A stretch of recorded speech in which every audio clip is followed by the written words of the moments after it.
প্রিয় দর্শক মণ্ডলী, আমরা এই ভিডিওটির মাধ্যমে আপনাদের সামনে তুলে ধরছি শ্রী অঙ্গন, যেটি বাংলাদেশের ফরিদপুর জেলায় অবস্থিত হিন্দু মহানাম সম্প্রদায়ের একটি আশ্রম, যা প্রভু জগৎ সুন্দর 1899 সালে প্রতিষ্ঠা করেন। আমি এবং আমার মা রয়েছি এই শ্রী অঙ্গনটি দর্শনের জন্য। প্রিয় দর্শক মণ্ডলী, এটি হচ্ছে পঞ্চবাটি, অর্থাৎ 5টি বৃক্ষের সমাহার, যেখানে আপনার তমাল গাছ, বেল গাছ, হর্তকি গাছ, অর্জুন গাছ এবং নিম গাছ রয়েছে।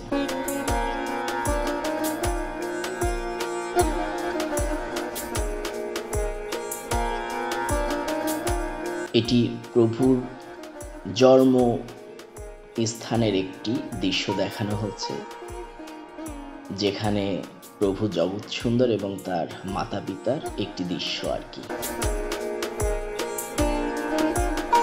এটি প্রভুর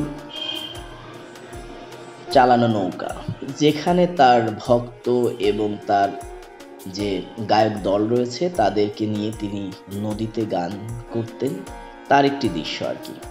এটি মূল কমপ্লেক্স, যেখানে প্রভু জগৎবন্ধুর স্মৃতি রয়েছে এবং এখানে 24 ঘন্টায় জগৎ সুন্দরের মহানাম সংকীর্তন অনুষ্ঠিত হয় এবং এটি বড় একটি কমপ্লেক্স নাথ মন্দির, এবং এখানে কিন্তু প্রতি বছরই বৈশাখ মাসে আপনার 7 দিন ব্যাপী মেলা অনুষ্ঠিত হয়। প্রিয় দর্শক মণ্ডলী, আপনারা যে অংশটুকু দেখছেন এটি একটি মর্মান্তিক ঘটনা, যেখানে 1971 সালে বাংলাদেশের স্বাধীনতা যুদ্ধ চলাকালীন পাকিস্তান সেনাবাহিনী 8 জন শ্রমবাসীকে তাদের ধর্মীয় প্রার্থনা চালানোর সময় হত্যা করেন।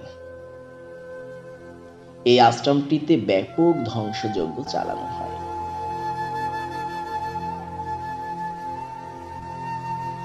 এই আশ্রমটি প্রতি বছরই জন্মাষ্টমীতে খুবই জাঁকজমকপূর্ণর সাথে পালন করা হয়।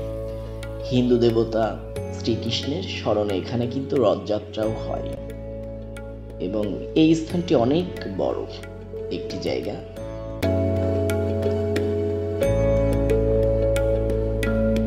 প্রিয় দর্শক মণ্ডলী, প্রভু জগৎবন্ধু 1871 সালের 28 এপ্রিল 16 বৈশাখ 1278 ব্রিটিশ ভারতের মুর্শিদাবাদ জেলার ডাহাপাড়ায় তার পিতার কর্মস্থলেই তার জন্ম।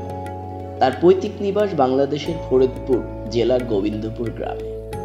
তার পিতার নাম ছিলেন দীননাথ ন্যায়রত্ন এবং মাতার নাম ছিল বামা সুন্দরী। আর প্রিয় দর্শক মণ্ডলী, যে স্থানটি দেখছেন এটি খাবারের স্থান, আর যে টোকেনটা দেখছেন এখানে দুপুর সময় আসলে আপনি 180 টাকার বিনিময়ে খেতে পারবেন। আর এখানকার খাবারগুলো অনেক উন্নত মানের। আপনি 180 টাকা মানে বর্তমান সময়ে বেশ একটু বড় টাকাই, কিন্তু এখানে যে খাবারগুলো দেয় প্রায় 400-500 টাকার কাছাকাছি, এবং এখানে প্রায় 8 থেকে 10 ধরনের তরকারি থাকে। তারপরে আপনার টক, পায়েস এবং বিভিন্ন কিছু আর কি এখানে খাবারে অংশগ্রহণ করে। প্রিয় দর্শক মণ্ডলী, এই ছিল মোটামুটি আপনার প্রভু জগৎ সুন্দরের একটি স্থানের একটি চিত্র। প্রিয় দর্শক মণ্ডলী, আমাদের সম্পূর্ণ ভিডিওটি দেখার জন্য আপনাদেরকে অসংখ্য ধন্যবাদ। ভালো থাকবেন।